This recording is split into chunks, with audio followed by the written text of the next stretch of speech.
Okay, I think we're on air. Hi, everybody. Welcome to our construction purchasing webinar this afternoon. Well, my afternoon at least. So my name's Richard Greenane, and I'm a co-founder of ProcurementExpress.com. We're one of the world's top spend management companies, of all things. I'm joined by Mano Watson. Mano will be helping me out by collecting questions for me to answer at the end. So hi, Mano. Tell us about how that works. Hi, Richard. Thank you for introducing me. So basically how it works is on the video you guys are watching, there'll be a live chat on the right-hand side of the video.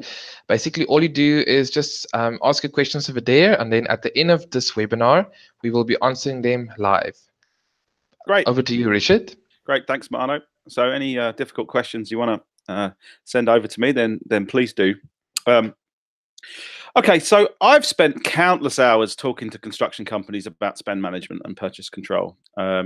Probably talked to 6 or 7 different construction companies every single week, and discuss their problems, their purchasing problems with them. So I know quite a bit about this topic. And today I'm going to discuss 3 topics that we decided upon to show you how procurement or a purchasing system can help make your life in construction easier.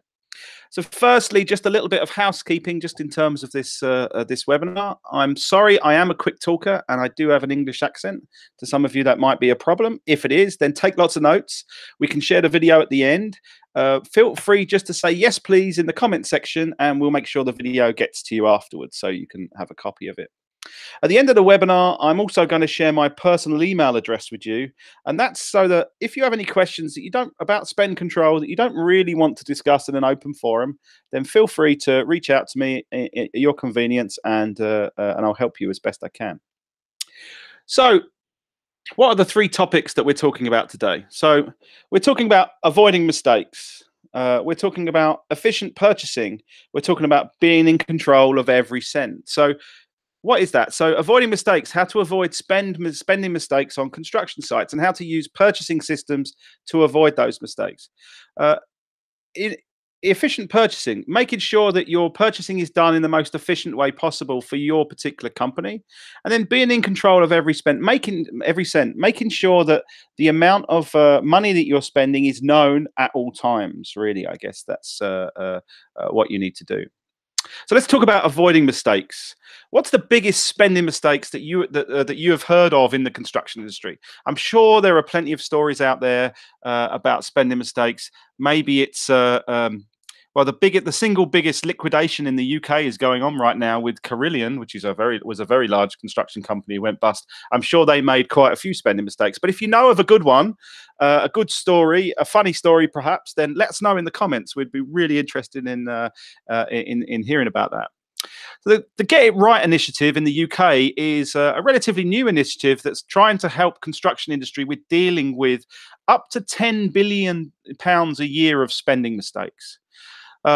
Now, most of those mistakes, of course, can be chalked up to things like design decisions, rectifying bad construction after the fact, things like flooded basements where they haven't been tanked properly and that kind of thing.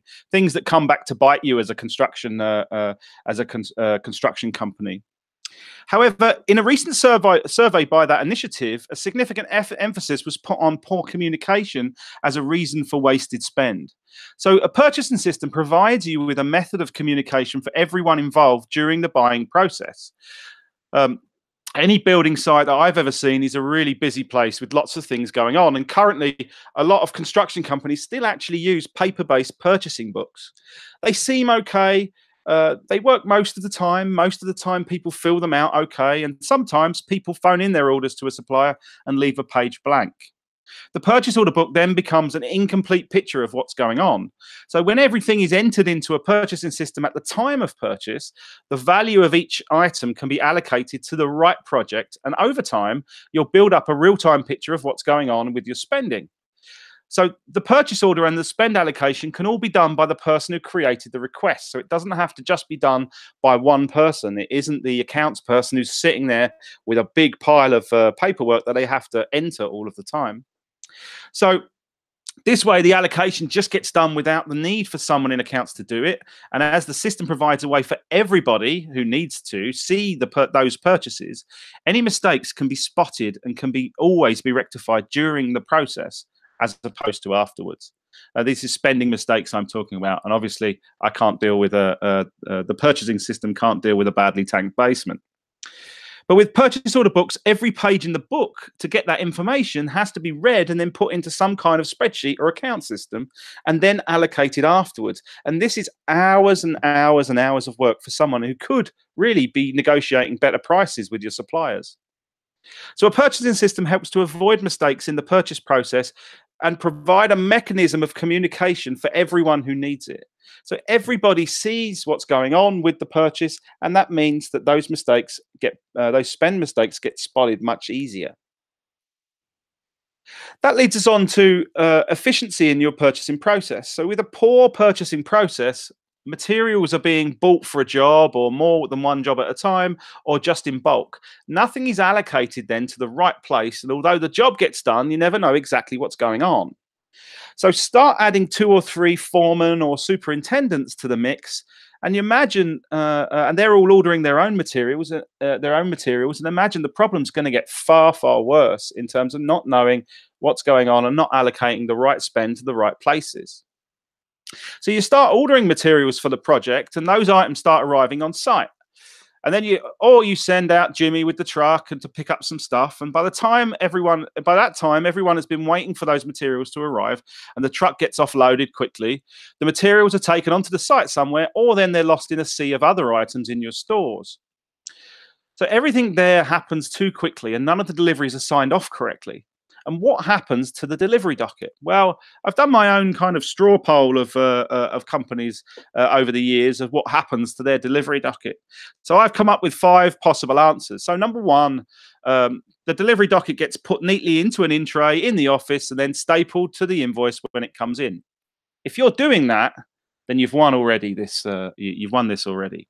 Number 2, though, the site is muddy and the docket gets stuck to the bottom of a muddy boot and disappears. Number 3, the lunch order is written on the back of the delivery docket and a boy is sent out to collect the sandwiches. Number 4, the docket's screwed up in the glove box of the truck or thrown in the back with all the others. Number 5, it's just simply lost. So how many construction companies do you think gave me 1 as an answer? So 1, remember, is it gets put neatly into an in tray and stapled to the invoice when it comes in. Well, the answer is 1 in 10.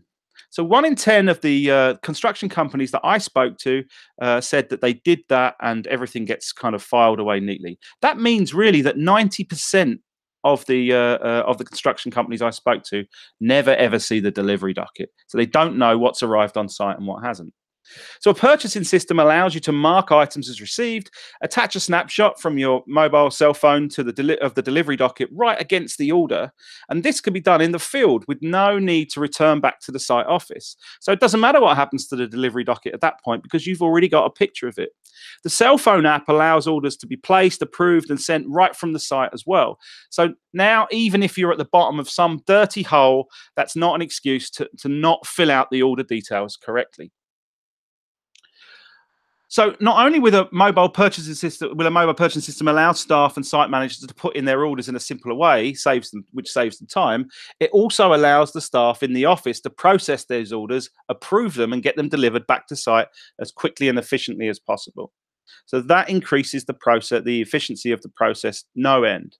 So all of this information will instantly make your processes more efficient. Everything is stored in the one place and accessible by everyone in the business that needs access to it. So how do you control every cent? Well, is there ever a time where you've wondered exactly how much you're spending on a particular project? One of those things about wasted spend in that survey that I was reading by the Get It Right initiative was that a lot of spending mistakes are made where things aren't right in the design. And I say right in the design, it's mainly that the customer hasn't actually specified certain parts enough. And that leads to increases in spend on the project that were unforeseen. So maybe you don't see the real project spend until you've totaled up all of your vendor invoices at the end of every month. Maybe you have to wait for those invoices to come in, and you total them up at the end of the month and say, "Oh, we've spent that much money," or "Oh, great, we're under budget at the moment."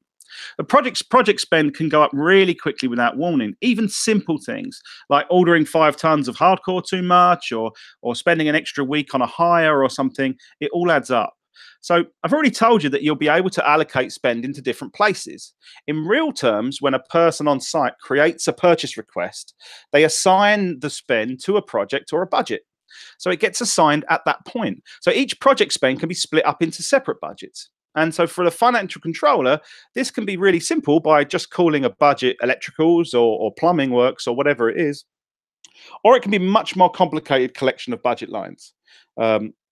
The beauty of all this is that your spend is categorized in the right place and at the right time when someone's requesting to order the things in the first place.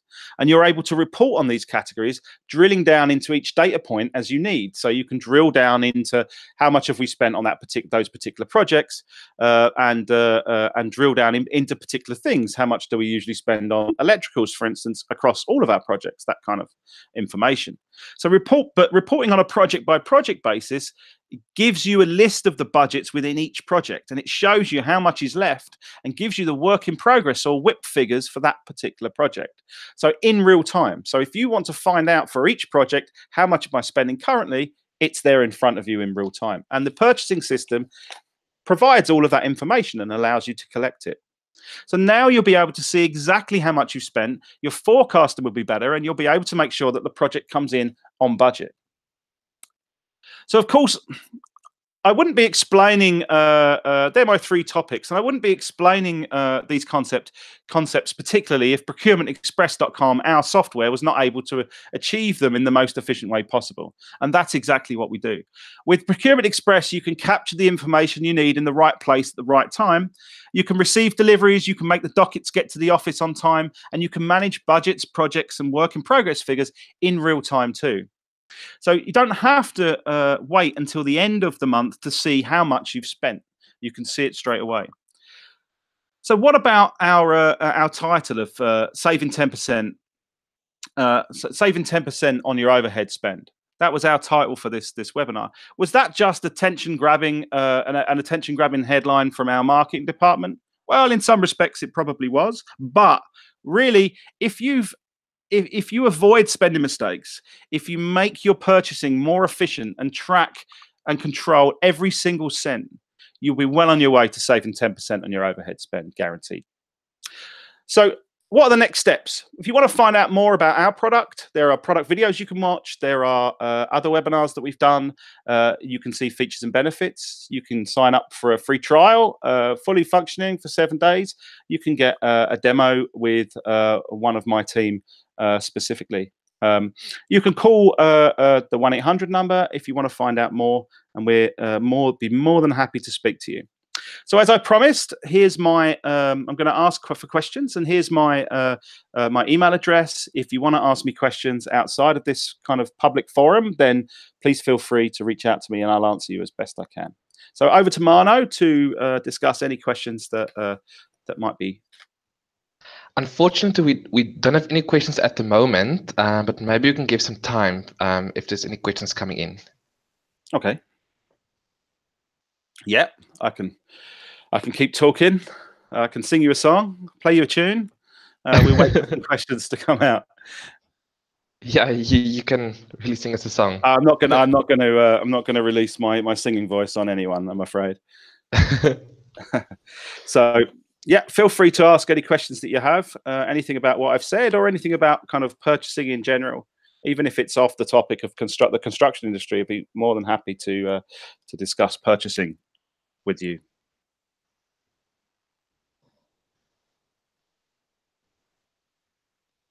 Nope, no questions.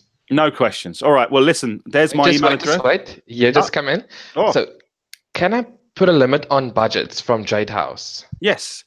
So there are two ways. There's two ways we do that. In fact, so you can put a limit on budget. So a budget a budget is essentially a name and a value in its simplest terms. It's a name and a value, and that value is going to reduce over time as you buy something against it. So it's a pot of money that you're allocating to a specific spend.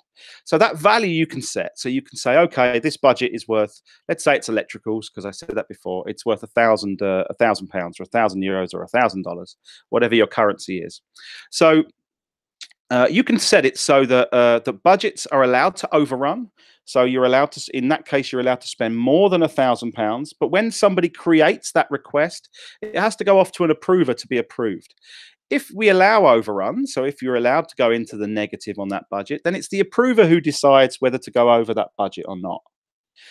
If you turn off overruns, so you don't allow budget overruns, then the system will stop the requester from creating that purchase order against that budget in the first place.